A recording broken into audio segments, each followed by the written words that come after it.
for that to populate, let me just make a few short announcements. Spanish interpretation will be provided as an accommodation if requested in advance. Please contact the CAC Community Engagement Analyst at 565-1534 or by email prior to the next meeting to request an interpreter if one is needed. Similarly, if you need any accommodations for any disability which requires accommodation or an alternative format to assist you in observing and commenting, please contact the CAC Secretary at that same number, 707-565-1534. Our CAC email is cac@sonoma-county.org. Regarding public comment at our CAC meetings, members of the public are free to address the CAC. However, public comments should fall under our subject matter jurisdiction and will be time limited at the direction of the director, myself, I'm sorry, at the director, John Alden, the chair, or the vice chair, Ms. Barrera. In addition to public comments during the meetings, you are also invited to participate through email.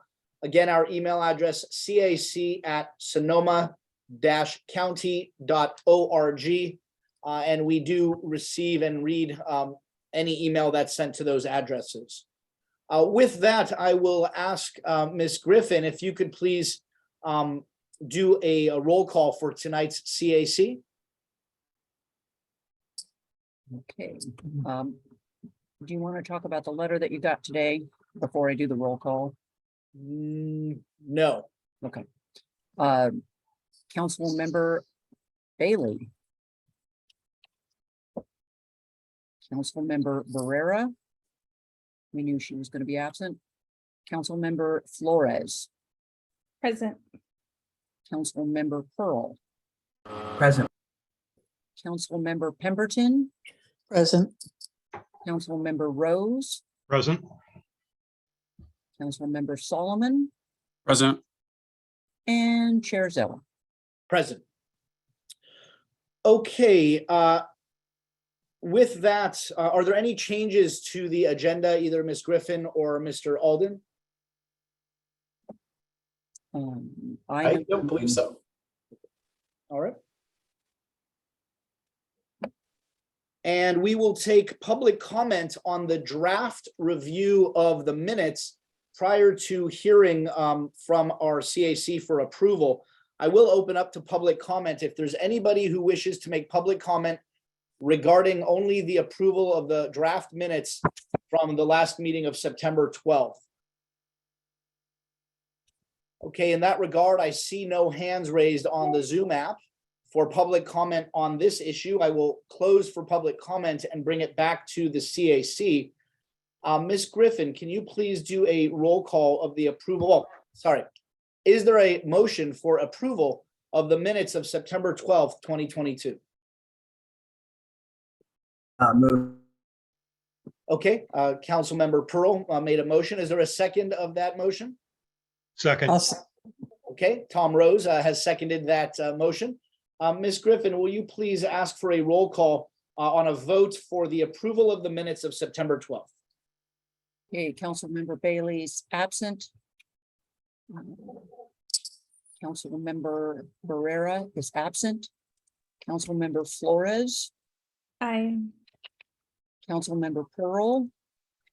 Aye. Council Member Pemberton. Aye. Council Member Rose. Aye.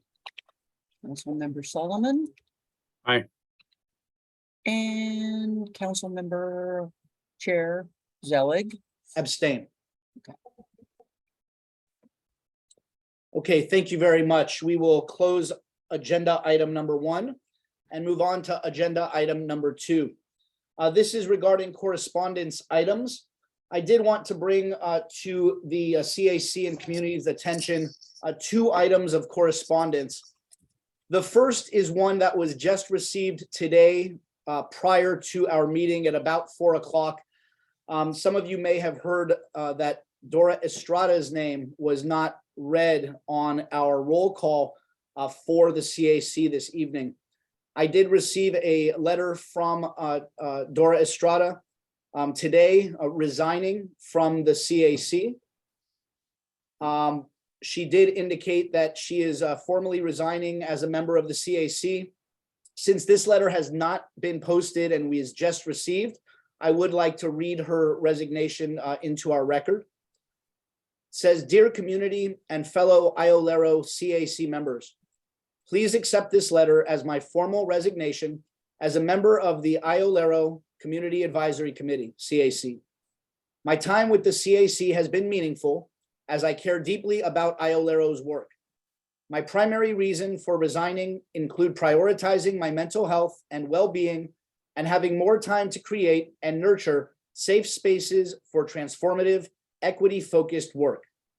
In the years that I and other CAC members have served on the committee, I have been subjected to public comments that have caused me, as a woman of color, to feel unsafe and disrespected. I work every day towards a Sonoma County where BIPOC folks know and feel that they belong. I will no longer sit in spaces where I must justify my being there.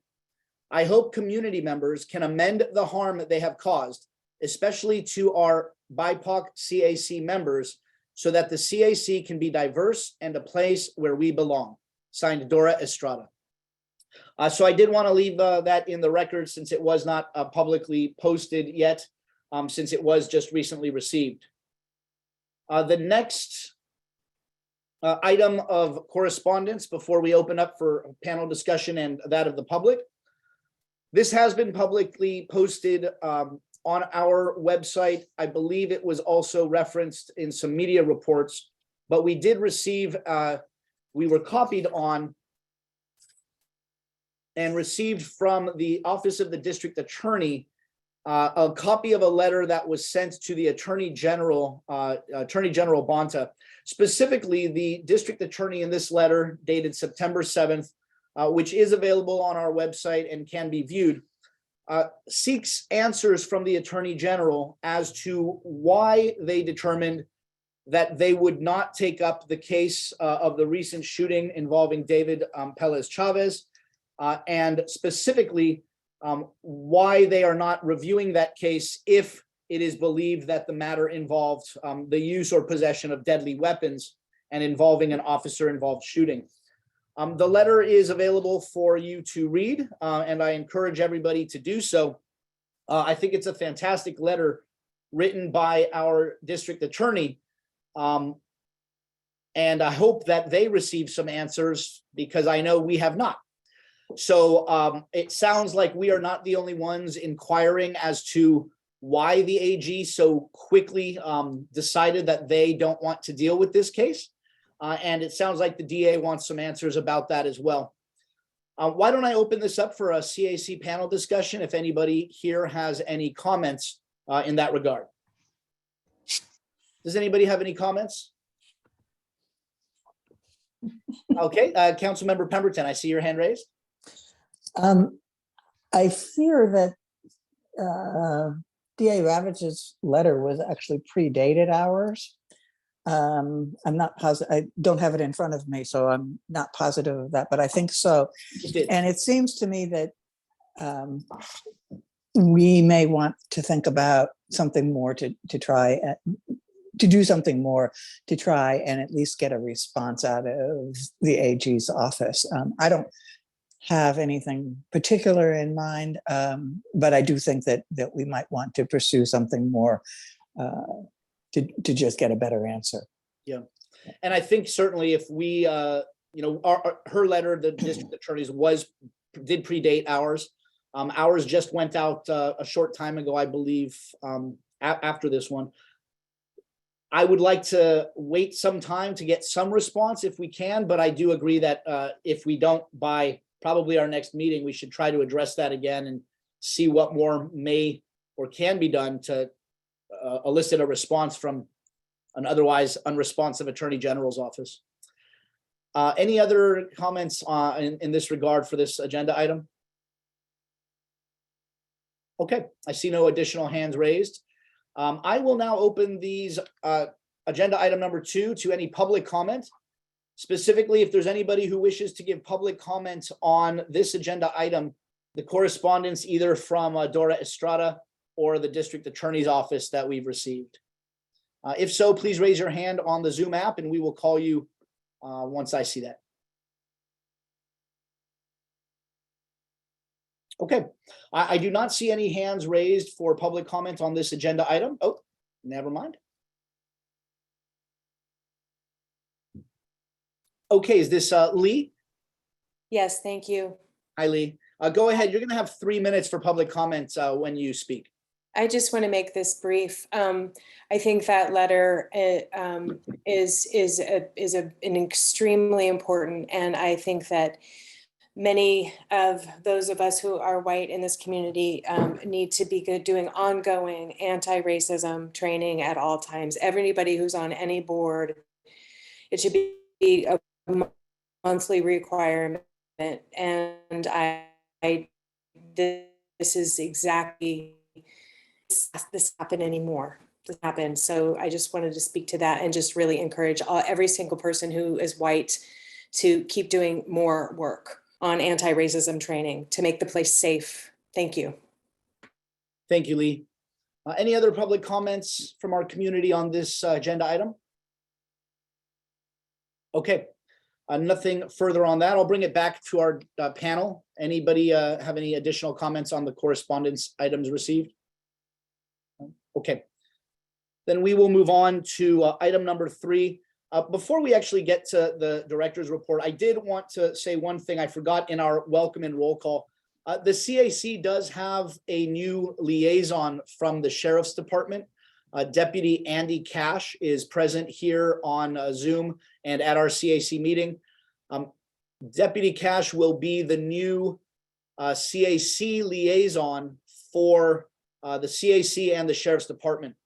I will note that Sean Jones, who is also joining us from the Sheriff's Department, will still remain on as the liaison for Iolero and the Sheriff's Department.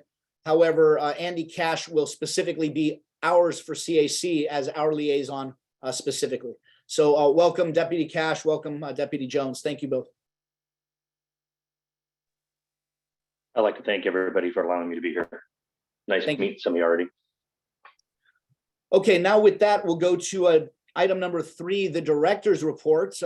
Please welcome again our new director, Mr. Alden, for a director's report. Thank you, John. Thanks for having me. It's been an interesting first month and there's a lot to report upon. So we have a lot to share, and I'm hoping that CAC members will have some questions or some comments and feedback on our first month. Our agenda specifically calls out the NACOL conference for part of this report, so I'll start there. As you remember from our last meeting, several of us at Iolero and one of your CAC members were at the annual NACOL conference last month. And the folks who went were your CAC member, Tom Rose. And Tom, it was great to have you there. I'm glad we had a CAC member there. For the other members of the CAC, you might want to talk to Tom about what his experience was like. If you ever in the future have the time to go to NACOL, which I know is difficult when you're on this board in a volunteer capacity, but if you ever do, I would be happy to do everything we can to make sure we've got some funding at Iolero to make that happen. Because at least I think we can do is make sure we're at least covering your expenses to go. And in the future, I'd certainly love to take more CAC members. I think it's wonderful training. For those in the public who maybe might not be familiar with NACOL, that's the National Association for the Civilian Oversight of Law Enforcement.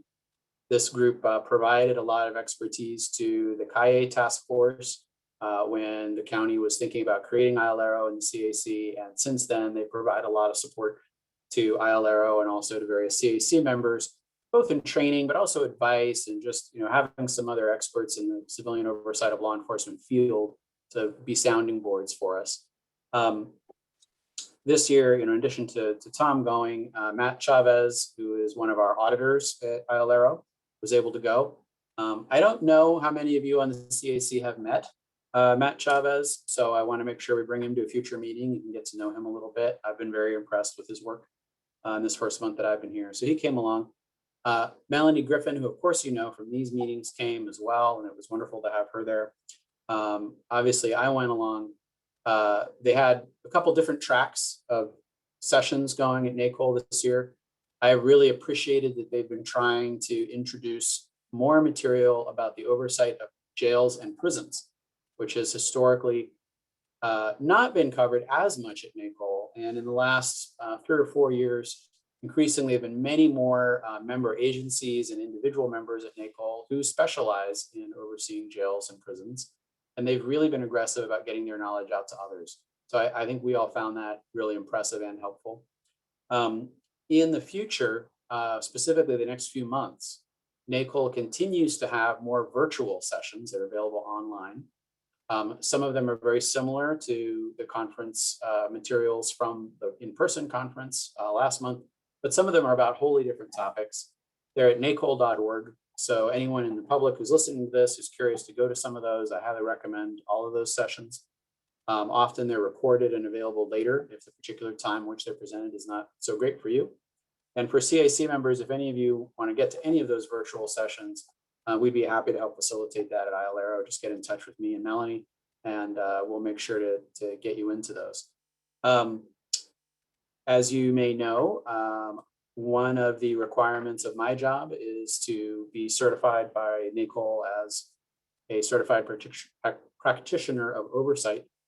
I have already picked up that credential, but it's important I go to NACOL to renew. And I think it's equally important that folks on the staff at Iolero go to maintain that credential too. So I was really glad we had the funding and the time to do that. So really inspiring, exciting conference to attend. In other news, I want to talk a little bit about staffing. So at Iolero right now, we have one full-time auditor, that's Matt Chavez, who I mentioned earlier, who you'll get to meet at a future meeting. We of course have Melanie Griffin, who you know. We have a position for another auditor that has been vacant for some time. In the short term, I've asked Garrick Byers to come back on a part-time, short-term position in that auditor position so that we can have a little more help from him.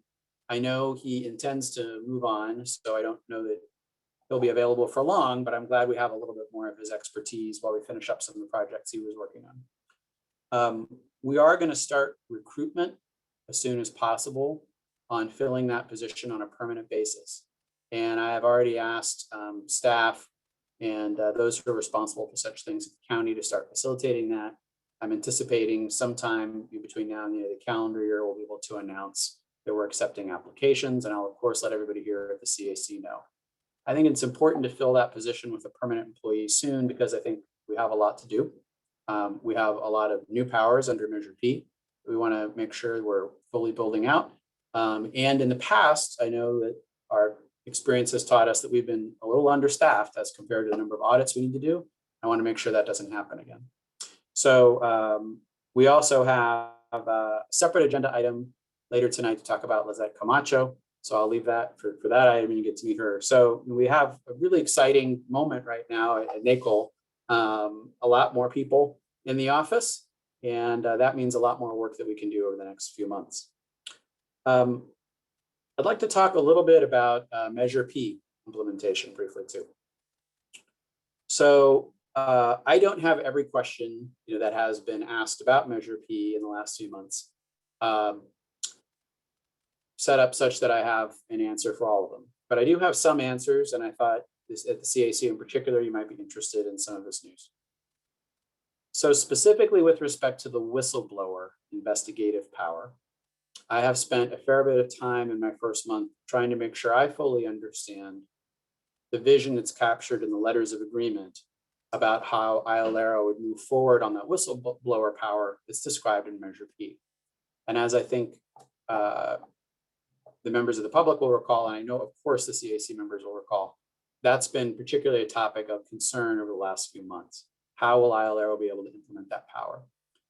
I have been able to confirm with people inside the county that the intention behind the letters was for Iolero to be able to investigate those whistleblower complaints before referring them to anyone else. meaning we would have staff that would be able to talk to witnesses, gather evidence, reach conclusions, write an investigative report, and make recommendations about what kind of action, if any, should be taken as a result of those whistleblower complaints. And apparently it was also the vision that we would begin implementing a way for whistleblowers, by which we mean people inside the county, to be able to deliver those whistleblower complaints to Iolero. I am really excited to hear that, because that is a more robust power than I had thought I heard in some of our more recent discussions about the whistleblower power. So I'm excited to tell you, members of the CAC, that part of our plan at Iolero is to start building out that whistleblower power by creating a place that's, I think, going to involve email and phone and in-person ability for people who work for the county to make whistleblower complaints to Iolero. We're going to start training our staff on how to assess those complaints when they come in. And that will probably include some of those complaints staying with us for investigation. For example, if someone were to say, hey, I saw something happen in the jail to someone who was a detainee at the jail that I thought was inappropriate, we would expect to investigate that at Iolero. If we get complaints about things that maybe are not in our subject matter jurisdiction, like say, for example, an EEO complaint about discrimination in the workplace between employees, we would be working with the folks at HR who already investigate those to figure out how that will work. We're going to be building out agreements about how those kinds of cases will be in the hands of the appropriate investigators over the next couple of months. And I'll share that with you as we create it so you can see what it looks like and give us some feedback.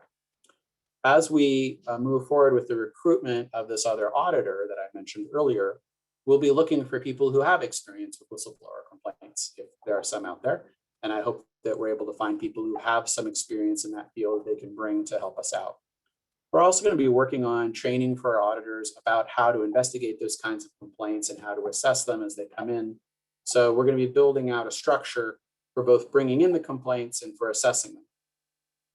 It's also been made clear to me that the language in the letters of agreement that discuss Iolero referring the matters to others is designed for Iolero to be able to go to whomever might need to take some action, say disciplining an employee or altering fiscal controls or doing EEO training for some units within some part of the county, to be able to know the results of our investigation if we think they need to take some action. Obviously, we at Iolero don't have the ability to say discipline employees or to directly retrain them if that's required, or to alter financial controls in any part of the county. Those kinds of changes, if they're justified by the investigations we might do, are going to require help from some other people in the county whose expertise really is to do those tasks. And so we're going to be working on building the relationships with the people that would need to implement on some of the findings we might have in these investigations over the coming months. We can build that system out too. So I was really excited about this development. I think that allows Iolero to move in a direction that's much more consistent with the direction we've been getting from the CAC and others about how that whistleblower power is going to work. And I'll be excited to be bringing more to you over the coming months about how we're building that out. I know there are a lot of other issues about Measure P about which people are concerned. I'm spending most of my time on that issue. I can see that that is our top priority at Iolero. And while I can't necessarily share everything that's developing along those lines, just as I put this work into the whistleblower issue, and I thought got great cooperation from other people in the county, we're doing the same with the other issues that the CAC flagged. And so I am hopeful that in the relative near term, I can come back to you and talk to you more about developments and some of the other issues you flagged. And hopefully you'll see the work we're doing on this whistleblower as a sign of good faith and positive progress in the right direction.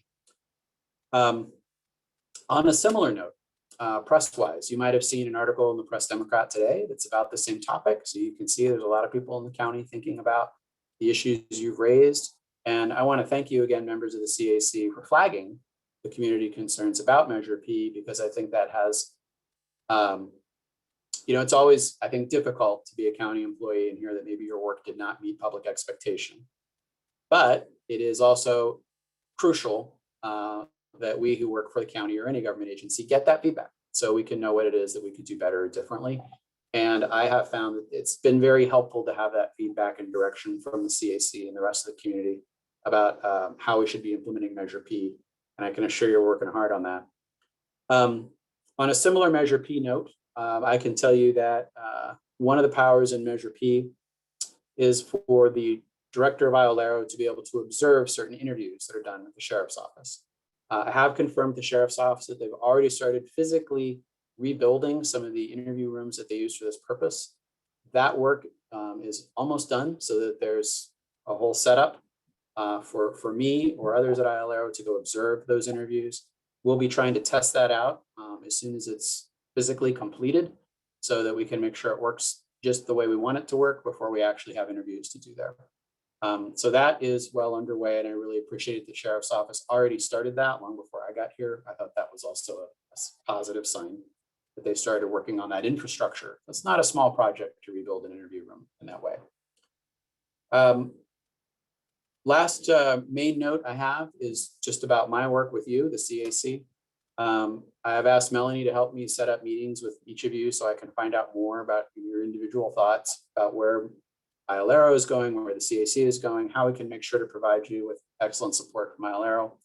For those of you who maybe haven't had a chance to talk to Melanie about making a time to talk to me, please let me know, please let Melanie know, and I'll make some time to make sure we get our one-on-one. I'm really looking forward to talking to each of you. And for those who've already set up your time, thanks for making the time. I appreciate it. I know it's hard when you're on a volunteer organization like this.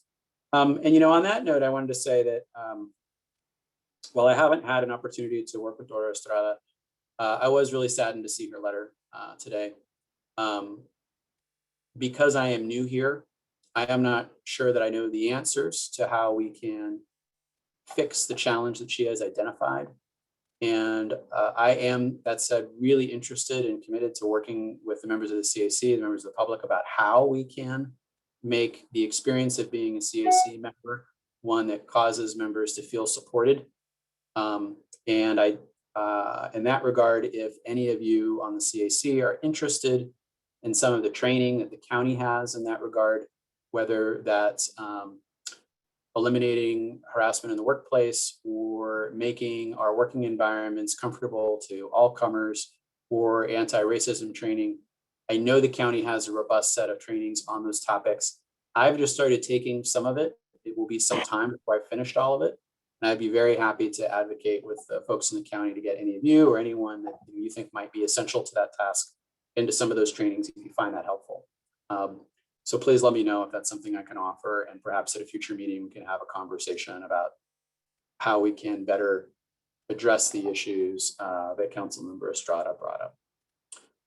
I know that's a lot. I'm sure there's some other questions members of the CAC might have, but we've been pretty busy this last month, so there's a lot to report on.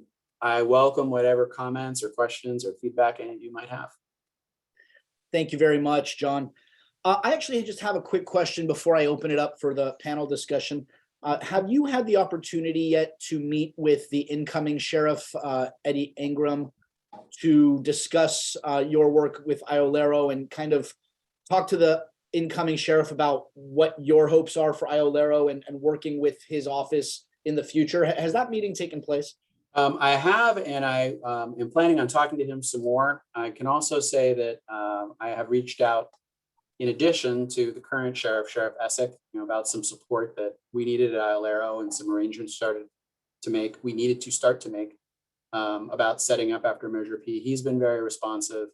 I've had opportunity also to talk to Sean Jones, Lieutenant Jones, who we talked about earlier, is the IOLERO liaison who you met at a previous meeting.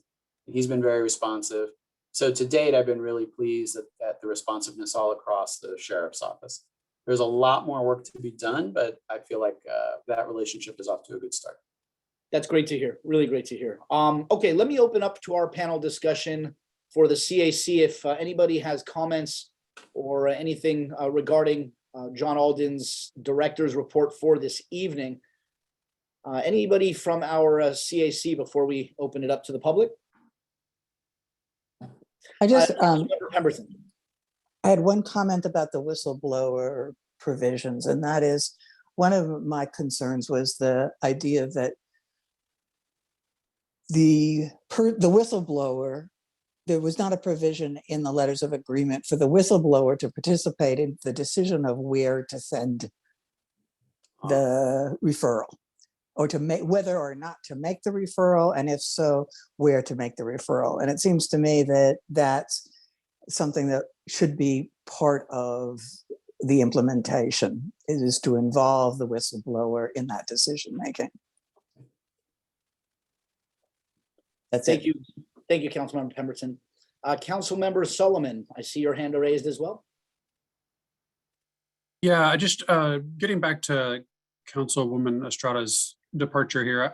I do wonder, I know we've had people leave in the past and they don't always write letters. I don't know if this is part of the process or not, but it would be nice to get more detail from her about why she left. And I know she kind of went over it a little bit in the letter, but maybe like an exit interview, John, if that's something you guys could do, or just to get more detail, I think that would be really helpful, because some of the things I think that she mentions in that letter are concerns that we've all had, during the course of these meetings. And I do think there has to be, a way of addressing some of this stuff. So I just hope we take a look at it and take it seriously and see if we can't come to some better arrangement. So that's it. Thank you. Anybody else who wishes to give comment on the director's report? Okay, then I will open up for public comment at this time. When you are called, you will have 3 minutes to give public comment on this agenda item only. General public comment will be later on the agenda. I do see Jim Duffy, your hand is raised. Once you're permitted to talk here, please go ahead. You'll have 3 minutes.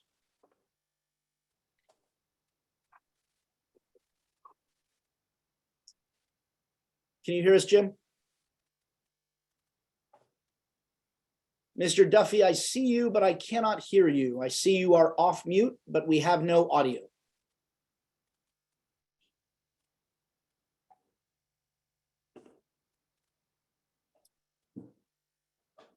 Yeah, Mr. Duffy, I can't hear you, unfortunately. It looks like there's no audio coming from you. I know sometimes you connect by telephone and we can hear you that way, but unfortunately, I don't have any audio for Mr. Duffy. Why don't we go on to the next public speaker? And Mr. Duffy, if you get some different settings, raise your hand again. We'll certainly recall you. Let's go to Ellen O. Ellen, please go ahead and speak. You'll have 3 minutes once you're permitted into the room.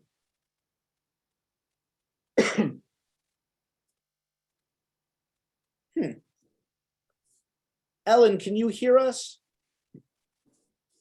Ellen, we cannot hear you. Miss Griffin or Miss Camacho, is there something on our side for settings for panelists or attendees being able to speak? Don't think anything is set differently. I'm not. And we did hear from somebody earlier, did we not? No, not yet, actually. Oh, actually, no, we did. We did hear from, Yeah. yes, we did. We did hear a public comment from Lee earlier, so yeah. Ellen, I see your hand up again. Let's try this again. Go ahead and talk when you're permitted to do so. Now you're on mute, Ellen.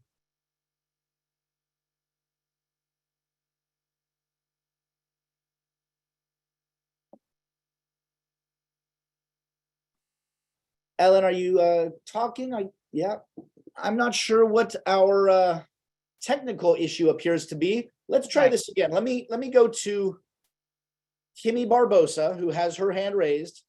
Let's try to see if we can hear Miss Barbosa when she's permitted to talk. Kimmy, can you hear us?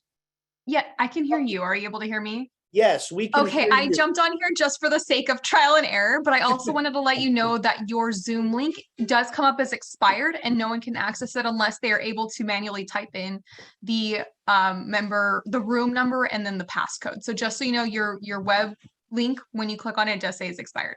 But good to know that your volume is working. Thank you. Yes, we can hear you. Thank you for bringing that Zoom link issue to our attention. We will definitely look into that. We were not aware of that at all. Okay, so we were able to hear Kimmy Barbosa. Let's try to call Ellen O again to see if we can hear Ellen for her public comments. I'm sorry about the technical difficulties we're having, everybody. Ellen, are you able to talk? You're on mute, but let's see if we can hear you if you unmute.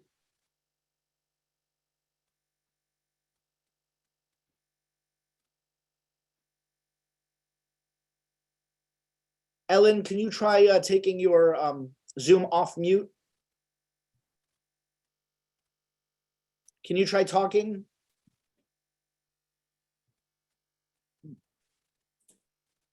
Well, Ellen, I am sorry. For some reason, we are not able to hear you on the Zoom app. I don't know if you want to email us, and I will check. We can check our email to see if you can send public comment that way. I'm not sure why our Zoom app or why these settings are not letting you speak. Okay. Unfortunately, we cannot hear from Ellen. If you're able to resolve that issue, we will take your comments at a later time. Same with Mr. Duffy. Let's move on. However, if there's anybody else with public comment, please raise your hand. We'll try again. Okay, I see no further public comments on that. Again, if we're able to resolve those issues. Oh, okay, Ellen, let's see your hands raised again. Let's give it one more try. Ellen O, let's admit you in and let's see if this works.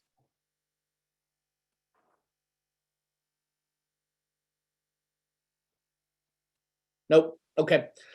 I'm sorry, Ellen and Mr. Duffy. We'll see if we can try this again in a little bit. Okay, let's move on to item number 4. This is the introduction of the new Iolero Community Engagement Manager. I would like everyone to please welcome Lizette Camacho. Lizette is joining us this evening here on Zoom. Lizette, would you please tell us a little bit about yourself and a little bit about your work with Iolero and what you hope to have, what you hope to see in the months and years ahead for you, and then we'll open it up for a public comment to welcome you as well. Thank you for the nice welcome. I'm originally from Oakland, born and raised in Oakland, California, and I've been here in Sonoma County since 2001. And I'm excited to be here at Iolero and excited to start working with the CAC members. Thank you. Yeah. I'm going to open it up for our CAC panel, either to welcome Lizette if you'd like, or to ask any questions or discuss anything that you may want to see for our new community engagement moving forward. Any members of our panel who wish to say anything to Lizette or give comments on this issue? Councilmember Pearl. Yeah, just welcome. Glad you're here, and looking forward to seeing what we might do together to word out more. So, thank you. Thank you. Councilmember Flores.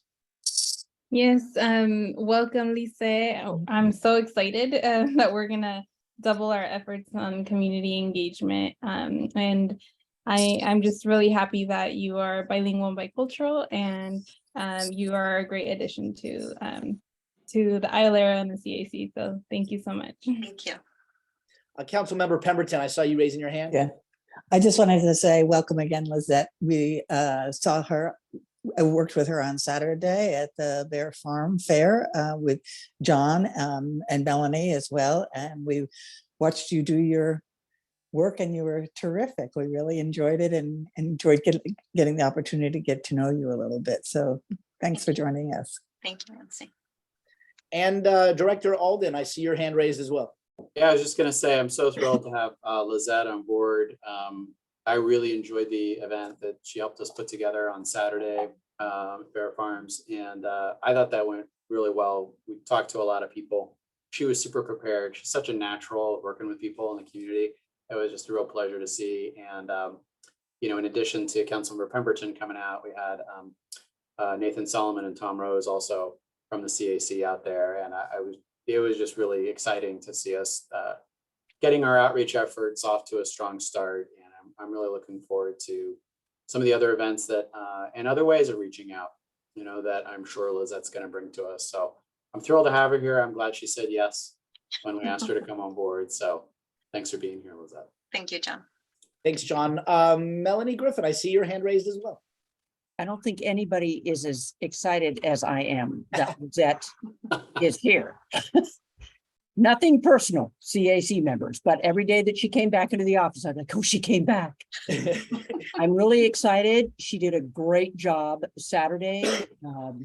She just got back in the office and started putting together swag. I didn't have to say, this is how you do it. She knew. It's like instinctual to her. So I'm very excited and I really enjoy working with her already. Thank you, Melanie. Great to hear. Yeah, Lizette, welcome. I know that we've been waiting a long time for a community engagement manager, and for Iolero and the CAC, community involvement, community outreach, inreach, it's very important.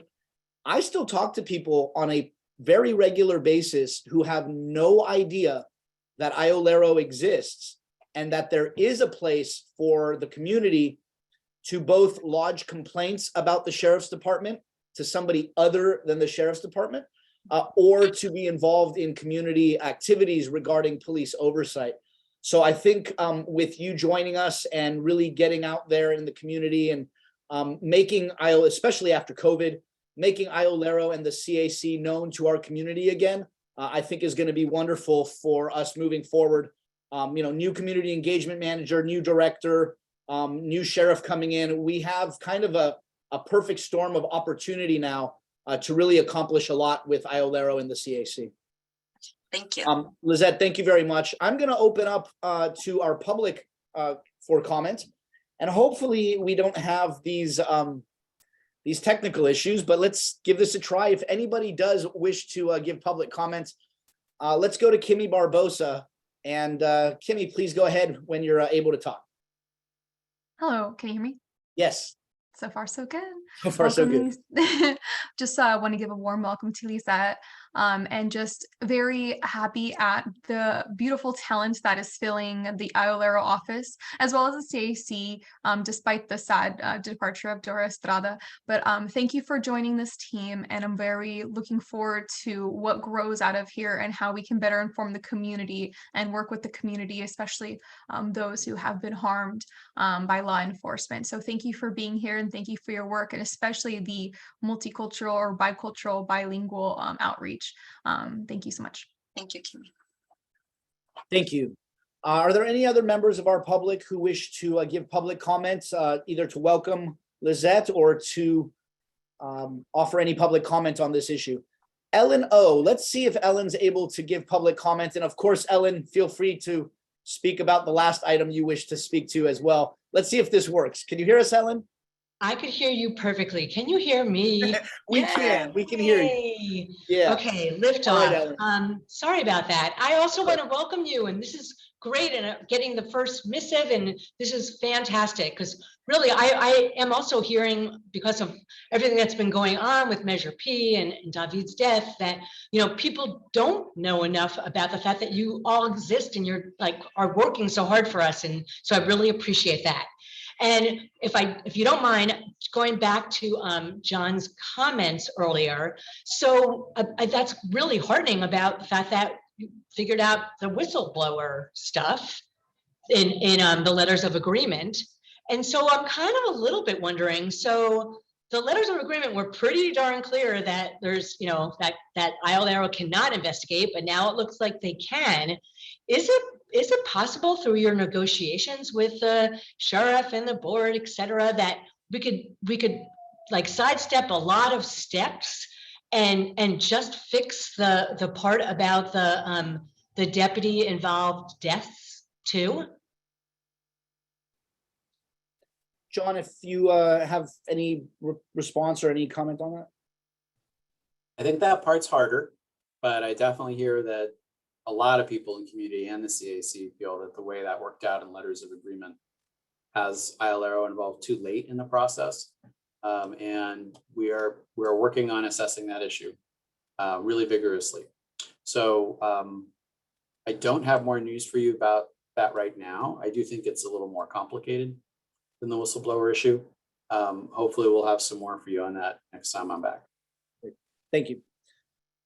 Okay, we'll go now to Lee. Lee, please go ahead. You'll have 3 minutes of public comment once permitted to speak. I think that, hi, can you hear me? Yes, thank you. First of all, Lisette, welcome. Thank you. I'm glad you're here. I'm glad to have you on the board. And I was also concerned about the investigatory process, but I think John, you just answered that. So I'll just keep it at welcome and thank you all for all of your work. I appreciate it. Thanks so much. Thank you. I do see one hand up. David Cox, please go ahead and speak once permitted in the room on Zoom.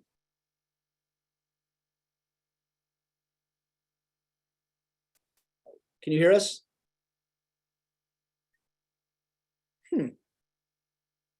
Ellen, how did you get it to work? We can't hear David.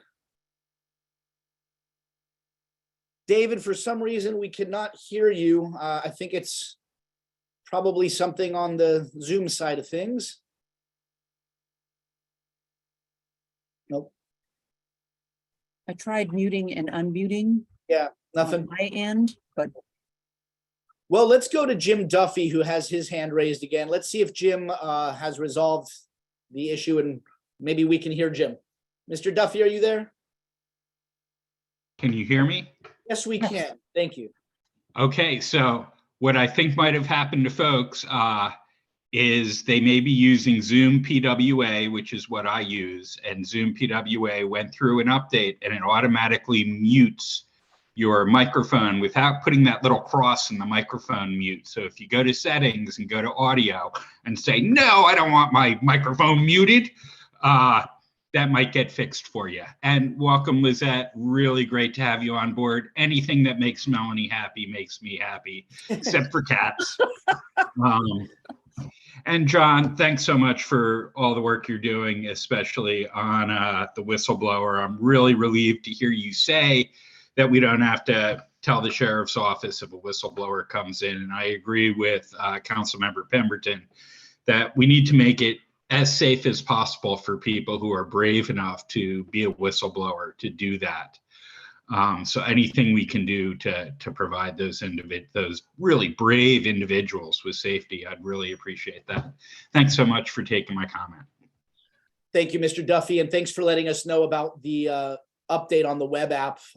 If people out there are using that, please go to your settings and try to look for that section where it is muting your microphone and I guess check it so it's no longer muting you. Thank you, Mr. Duffy.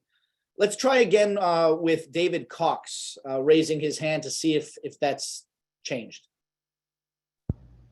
Is it working now? It is, Mr. Cox. Thank you.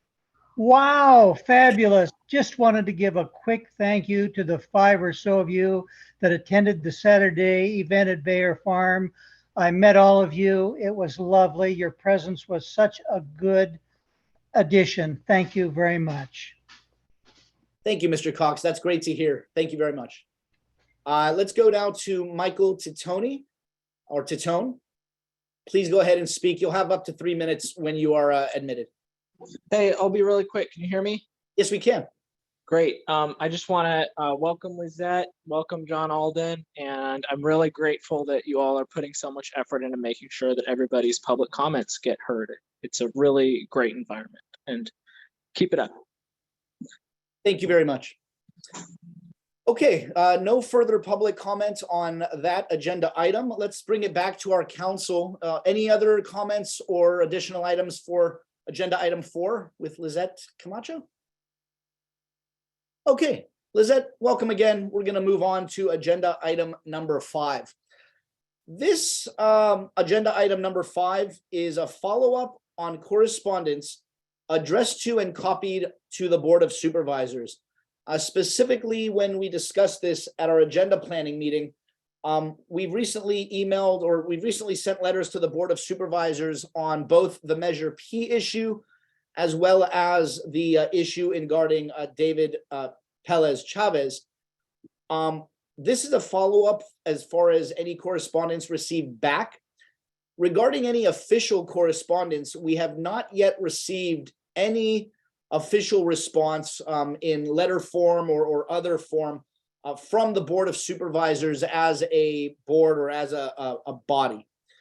I know that my specific supervisor, James Gore, the one for District 4 and the chair of the board, has reached out to me regarding this issue to meet, and I do intend to be meeting with him shortly for us to discuss these issues with Measure P, many of which were referenced today in an article in the Press Democrat.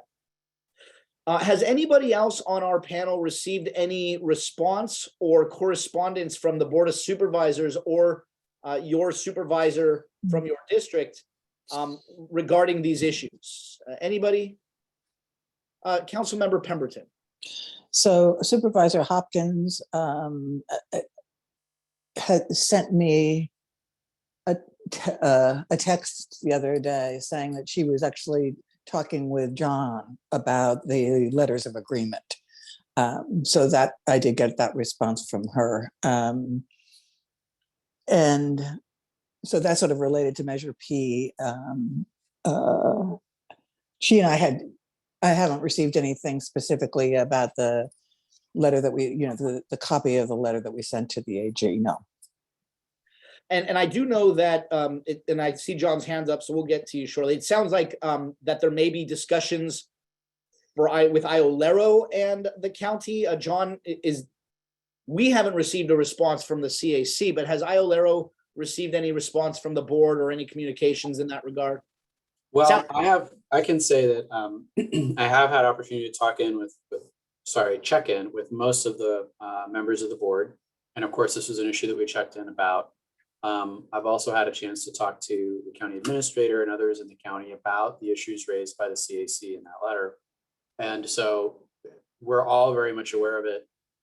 I think everybody in that group I just mentioned, can see that there is some public dissatisfaction with aspects of the letters, and that we as a county need to be able to be responsive to community about that issue. It was really just in the last couple of days that I was able to get the clarity that I was describing earlier today about the whistleblower issue.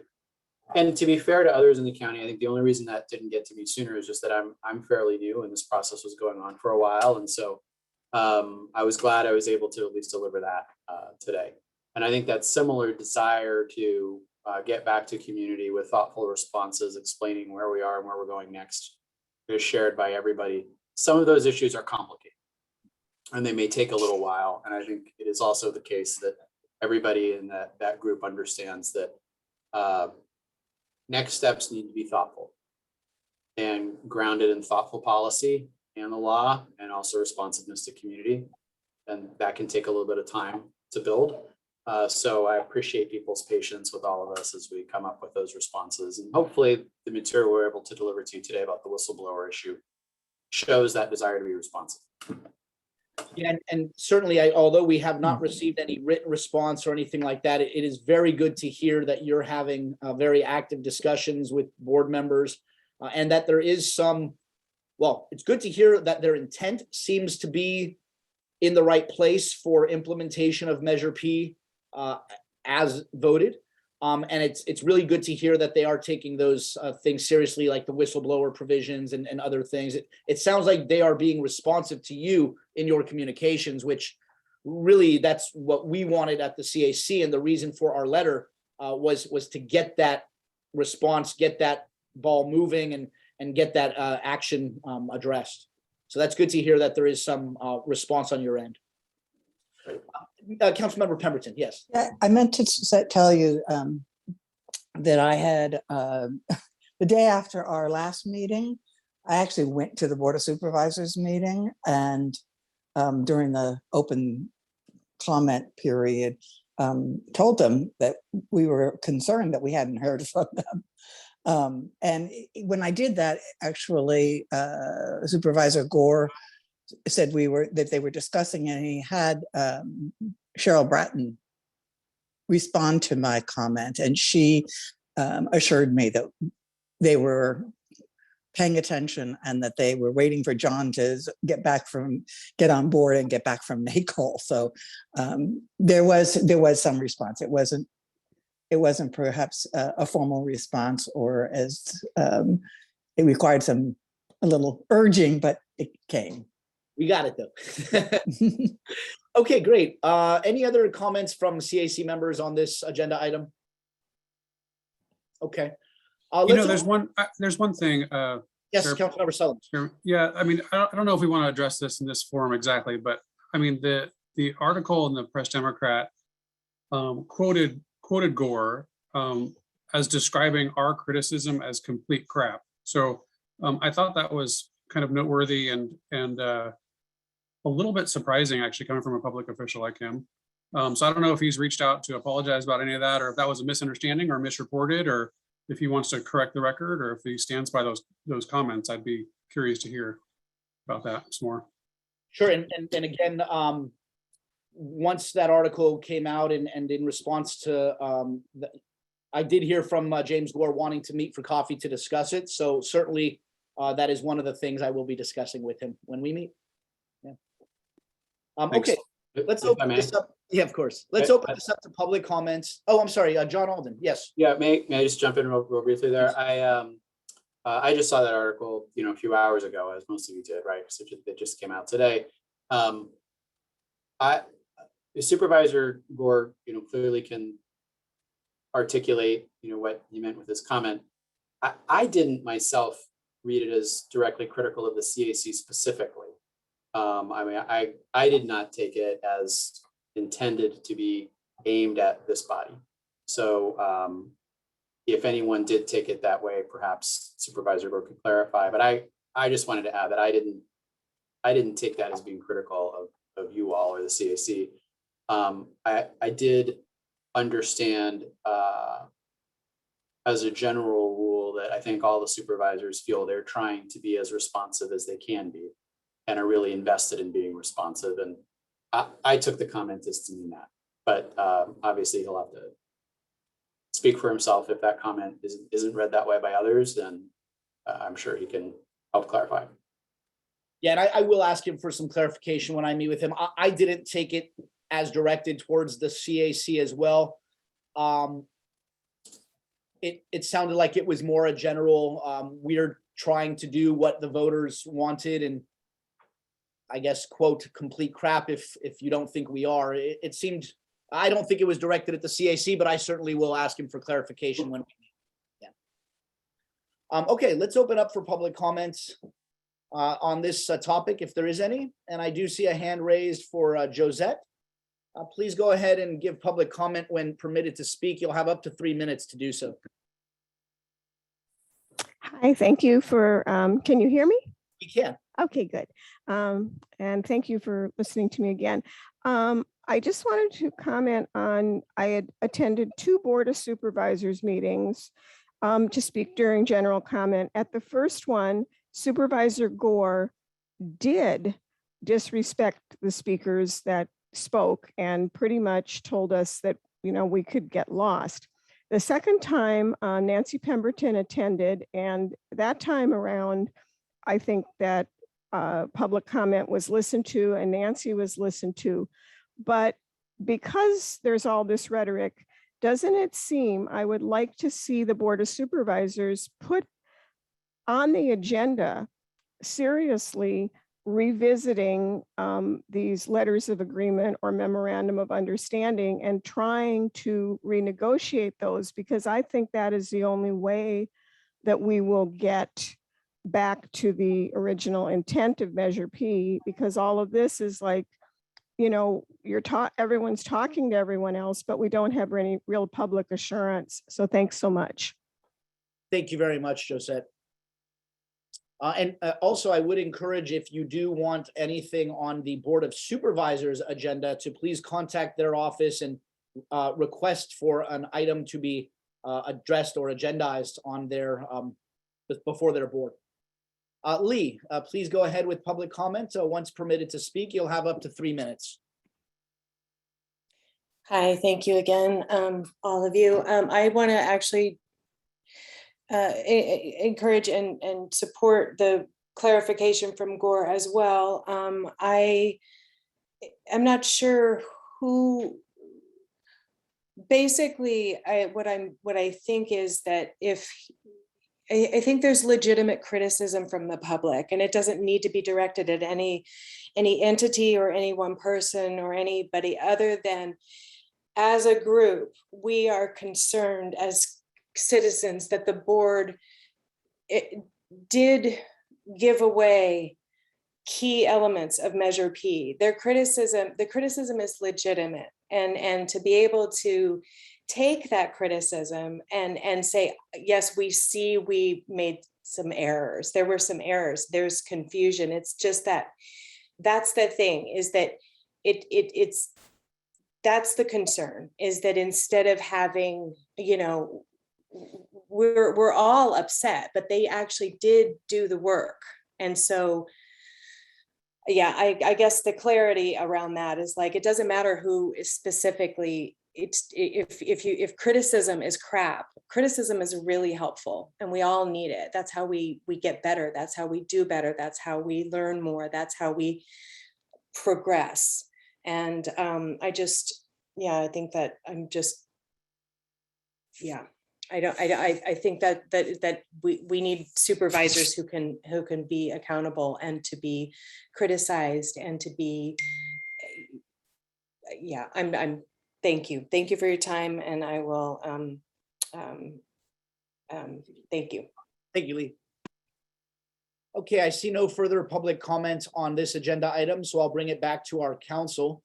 Any further comments on this? It does not appear that there's any possible action item at this time. We'll discuss something in the next one, but based on our discussions, I don't believe there's any action that we are going to be taking. But if there's any further comment at this time from our council. Okay, I see no additional hands. I'll go ahead and close agenda item number 5. Moving on to agenda item number 6. This is a discussion regarding the appointment of a liaison to follow up with the Board of Supervisors on action items and correspondence. So this came up in our agenda item, in our agenda planning meeting. And we were discussing whether we as the CAC want to have one CAC member acting as a liaison to the entire Board of Supervisors for issues that we both provide them in writing and issues that come up.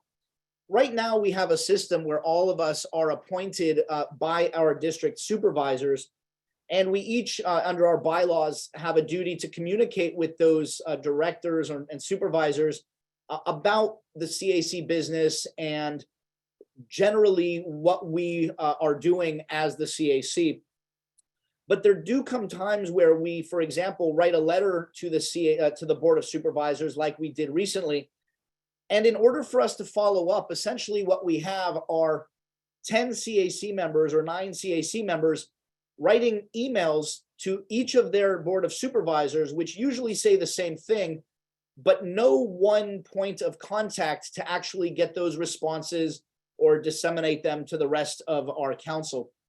So I wanted to open up for a panel discussion if the rest of the CAC feels that we should leave it as it is, where we each report individually to our directors as needed, or if we do want one appointed CAC liaison to the Board of Supervisors for communication purposes. Let's open it up to our panel discussion and hear your thoughts. Who has thoughts on this that wants to be heard? Councilmember Rose, I saw you unmute. Do you have anything on this issue? Keeps muting back. I'd like to hear from Councilmember Pemberton as to what she thinks of this idea. And I know who I might nominate if we do decide to go forward. Okay. Councilmember Pemberton, what are your thoughts? Put me on the spot, huh, Tom? Well, I think that it's a good idea, but I don't think it should be a substitute for each of us contacting our own supervisors. I mean, they're the people who have appointed us, and I think that we should continue that contact. And although we have been of one mind since I've been on the committee for the most part, there are going to be times when we're not of one mind, and I think the liaison can if that person can describe that. But I think that advocating for your position with your own supervisor is a good thing. So I would like to see the bylaws stay the same and add this liaison person. I think is a great idea. Yeah, it will be additive, not replacing. Yeah, We all report, but we have one person going to everybody. That's correct. And that's kind of what we discussed just initially, me and Lorena, when we brought this up, was this would be in addition to our regular communications with our district supervisors and our regular appointments.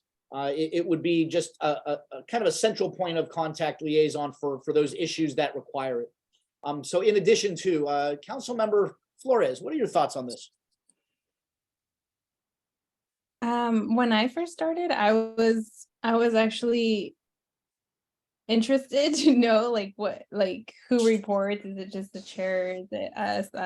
I have a good relationship with James Core, but I don't I kind of leave it in your hands, or whenever we're writing letters or whatnot.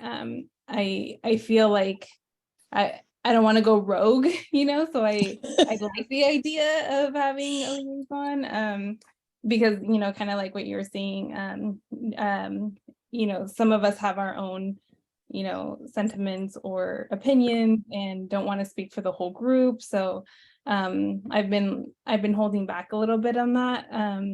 But I also like the opportunity to have that freedom to be able to go to the your supervisor, the district you're representing. So I would see it both ways, and I'm open to both. But like I said, when I started, it wasn't really clear. It still kind of isn't. So it would be good to define it. And when you say define it, you mean as far as who reports to whom about what, basically? Yes. Yeah. And I know, I got a phone call and they're like, oh yeah, we'll reach out to you, but then they didn't reach out to me. So and then they said they were speaking to you. So I'm like, okay. But yeah, it would be nice to fully understand that. Thank you. And Councilmember Flores brings up a good point too, is our district supervisors from the board are also extremely busy. We are not their only council or we're not their only appointments. Certainly, they have a lot of appointees that they have to communicate with and get information to and from. So having a liaison may allow us to, again, in appropriate circumstances, focus on one person communicating one time rather than, all of us at all times. So, okay, Councilmember Solomon, your thoughts on that as well? I didn't have my hand up, but no, it sounds like a good idea. Certainly, I don't know what those kind of duties would kind of entail. Would they be expected to go to the Board of Supervisors meetings, or are we thinking this would just be kind of email communication with a central point of contact over at the Board of Supervisors? Or I don't know. I mean, I guess I'm sort of just thinking through the logistics of it a little bit, but I think in general, it sounds like a good idea. Okay. But yeah, for sure. Thank you. Yeah, certainly. I think what we had thought it was certainly to act on communications, be the liaison for communication purposes, but certainly if that person is available for the meetings, to go to the meetings, which I encourage all the CAC members to attend if possible. And I know your hands, it is Councilmember Pearl. Yes. Yeah, I think it's a good idea. I was just thinking about the idea of their only, I think many squeaky wheels can sort of get into it, can be sort of like a chorus, but one squeaky wheel can be really can really as opposed to getting lost in the noise. So I think it's a bad idea. Okay. Let's open it up for public comments briefly, if there's any public comment on this specific issue. And let's go with Barbara Grasecci. I see your hand raised. You'll have 3 minutes. Hi, thanks so much for taking my call. I just really want to encourage Councilmember Flores because I live in District 4 and Mr. Gore is my Board of Supervisors member, and I just want your voice to be heard. So it takes a community, and you were appointed by him. You are empowered, and I want you to speak for all of us with all of your concerns. And I would just go back to the discussion of supervisors being busy. They are. They're busy. They also make a ton of money. They're one of the highest paid Board of Supervisors in California. They have stuff. They have people to help them. And I would not just assume that they're too busy to respond to you. They should be responding to you. You're their appointee. And I'm really excited that you and Evan are the appointees of James Gore in my district. And I just want to encourage you to be as forward as possible. I felt like his comments in the newspaper article were inappropriate. I don't think he needed to talk like that. And it felt like he was feeling personally attacked. And honestly, we're just caring about Measure P being implemented so that our community gets all of the oversight and protection that they deserve. And we just had, the situation with the farm worker that was killed with questionable circumstances, with the sheriff contracting with a video company and doing all those classic things of blaming the victim. So I just want to encourage you and thank you for your service, and just keep going, guys. Thanks. Thank you. The next public speaker is Josette. Yep, just quickly, I think it's a great idea to do the liaison, especially when it comes to where you've actually done correspondence, like the letter the last email you wrote, and you didn't get anything back. By having a liaison, you'll be able to check back. And even at the last meeting when Nancy did speak, one of the supervisors, I believe it was Linda Hopkins, said, "Oh, I didn't receive the letter." So I think the liaison would be, and it would give that transparency and information to those of us in the public who, are saying, well, what happened to this letter? What was the response? And by having the liaison, you would all know, and we, the public, would all know. So thanks so much. I think it's a great idea. Thank you very much, Josette. Let's go now to Jim Duffy. Jim, I see your hand raised. You'll have 3 minutes for public comment.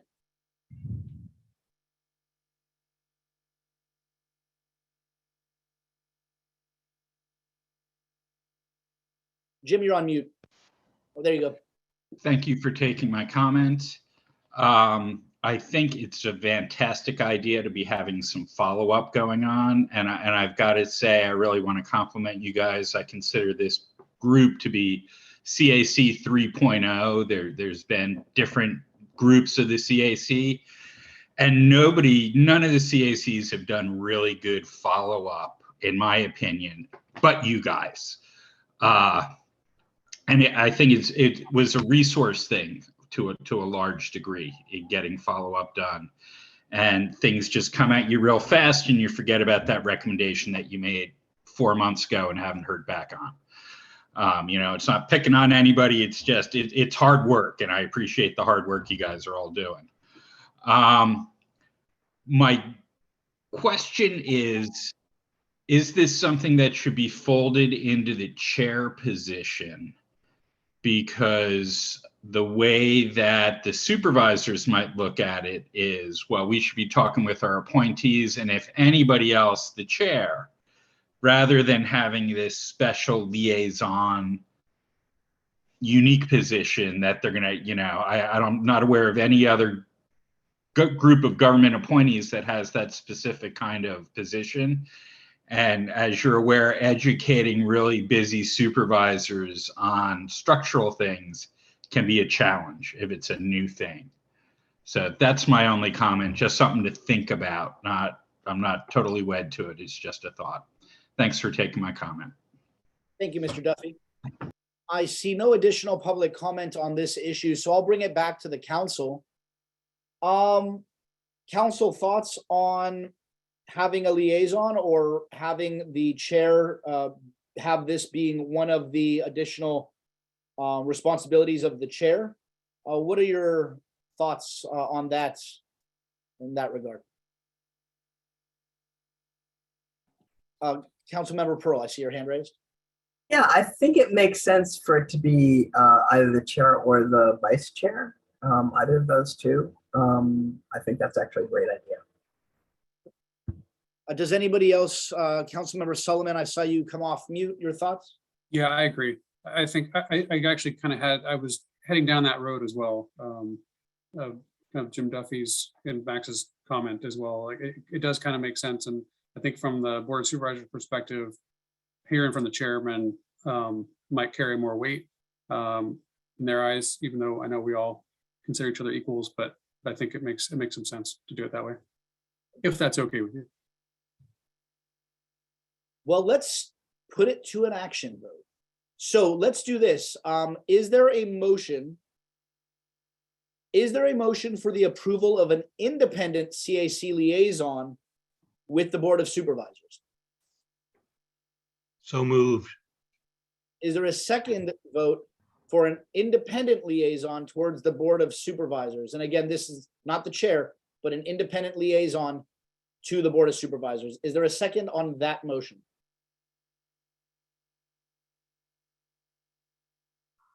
Okay, hearing no second, that motion will not be presented for vote.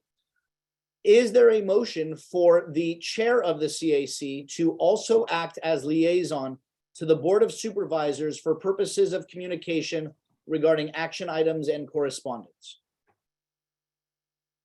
Can I make that motion with a friendly amendment? What's that amendment? Yeah, that it be the chair or vice chair. Oh, okay. With the chair or vice chair. And could it be that the chair or Or it vice could be both, you know? Okay, and that was my question. Could it be the chair and or vice chair so that on the issue, it's either the chair or the vice chair acting as liaison? So let's do that. Is there a motion to have the chair or vice chair acting as liaison for purposes of the Board of Supervisor communication and action items? I'll move that. Second, anybody second? I'll second it. Okay, let's go ahead and take a vote on that. Ms. Griffin, can you take a vote, please?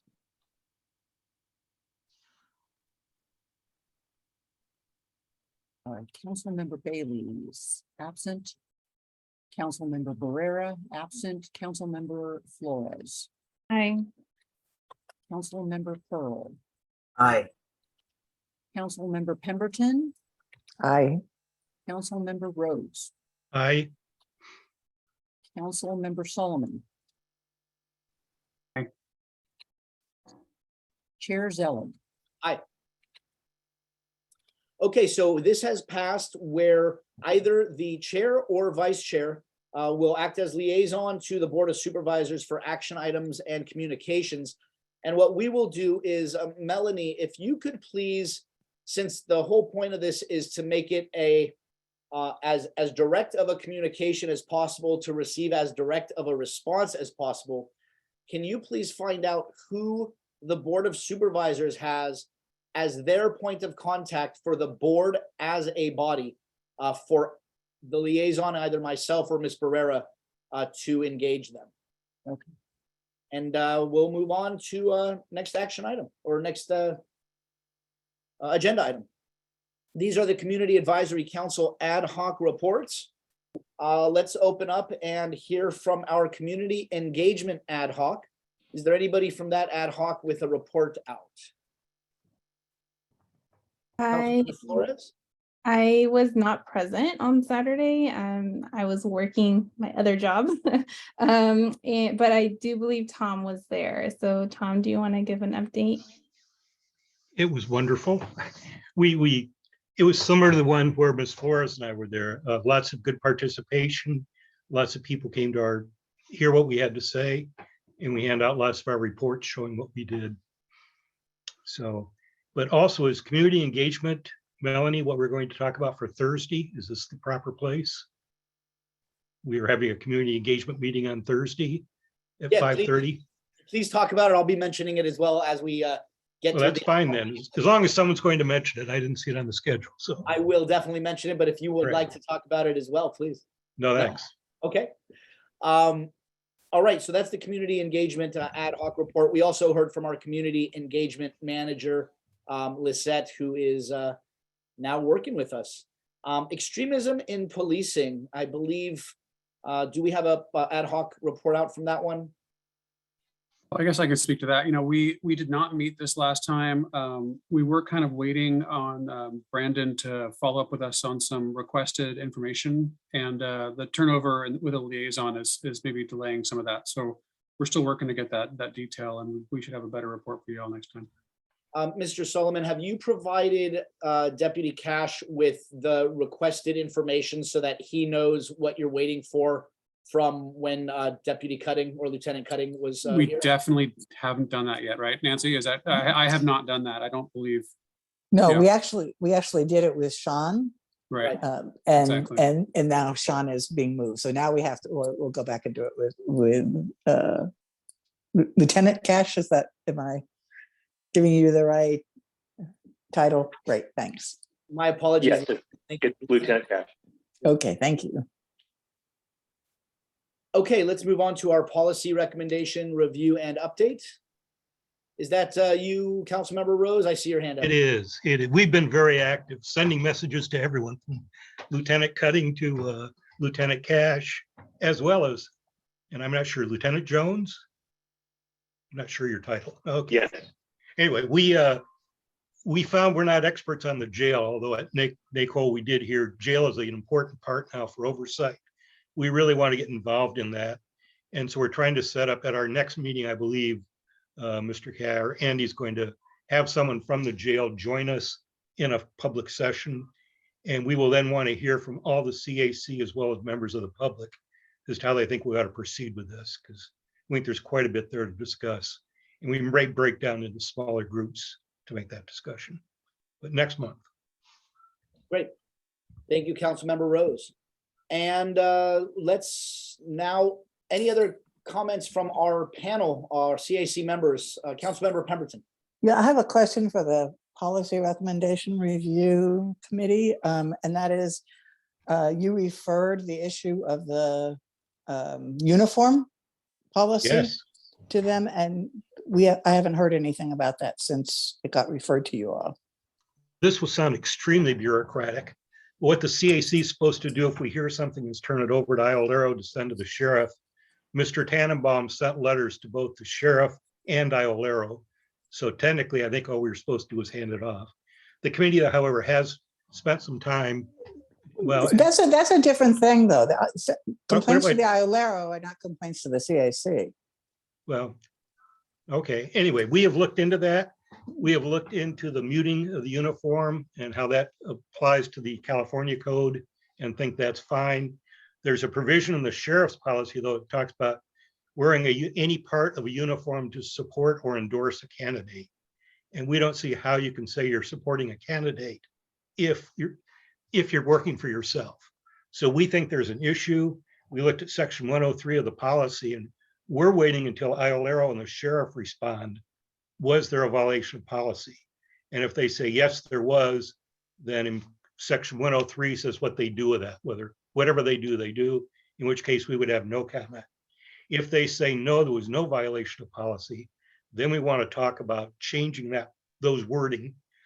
We did look, that's the same language in Marin, Solano, many counties, it's a standard clause. So we're not sure how we could change it, but we think it is misleading. If they find that wasn't violated, we think it's misleading, should be changed. But we are waiting to hear both what Iolero and the sheriff office says, Mr. Tannenbaum's complaint. Thank you. Okay, any other CAC members with comments on our ad hoc reports? All right, let's open up for public comment on the agenda item 7 only relating to our ad hoc reports. Any public comment? I see no hands raised regarding this agenda item, so I will bring it back to the council and close this agenda item. I will now move to agenda item 8, request for future agenda items. Are there any members of our panel who have any requests for future agenda items or issues?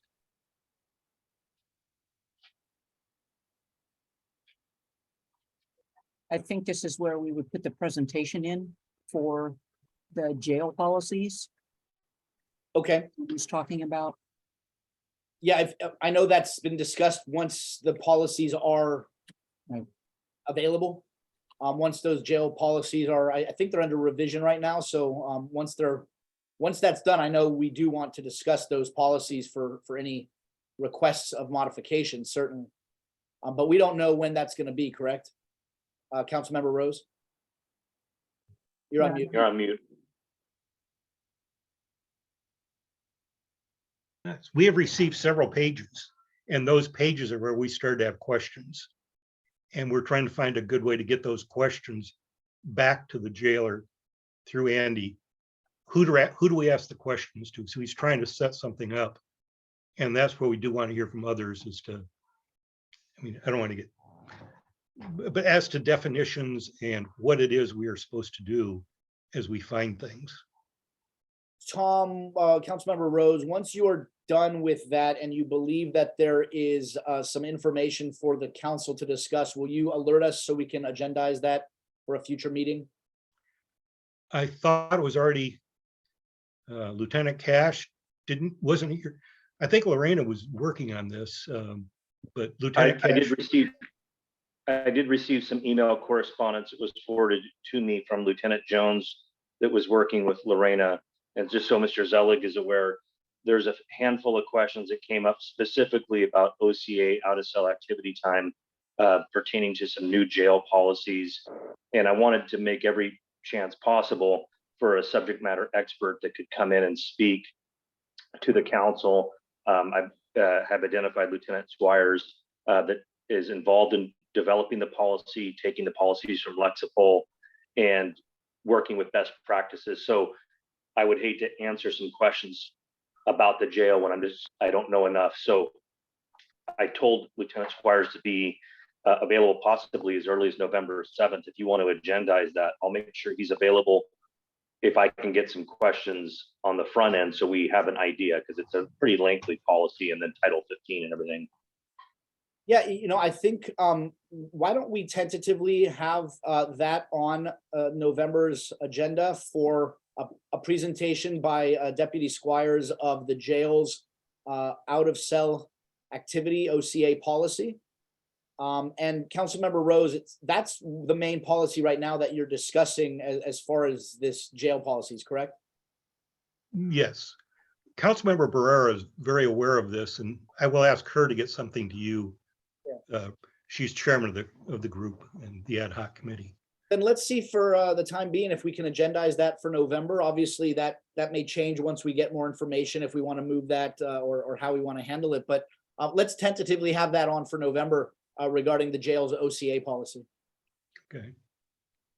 And also, I may communicate with you folks just to see regarding the tour, everybody's availability to do a jail tour and what the requirements would be to make sure that we can achieve that in the best possible fashion. That'd be great. Thank you. And also, while we're talking to Lieutenant Cash, are you the liaison now responsible for the CAC members setting up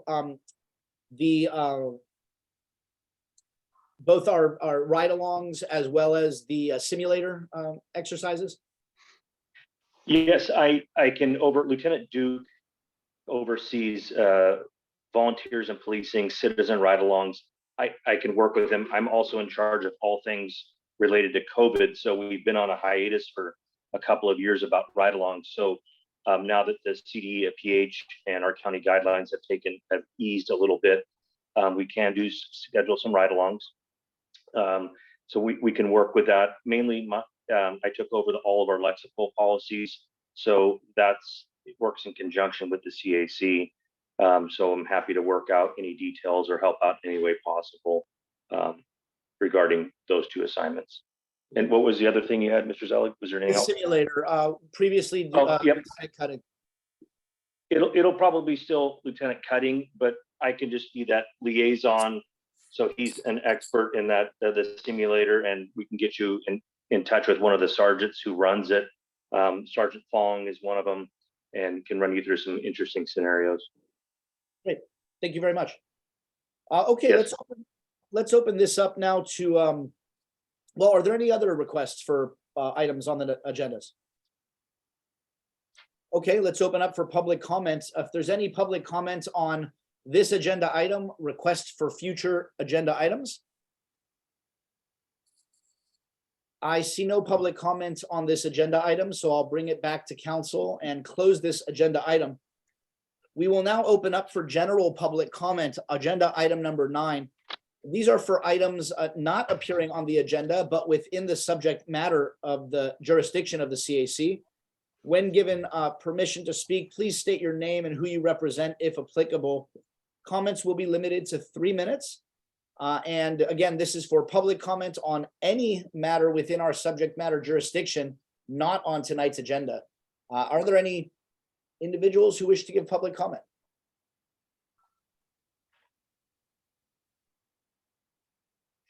Really? Ow. I'm gonna wait one more second. Okay.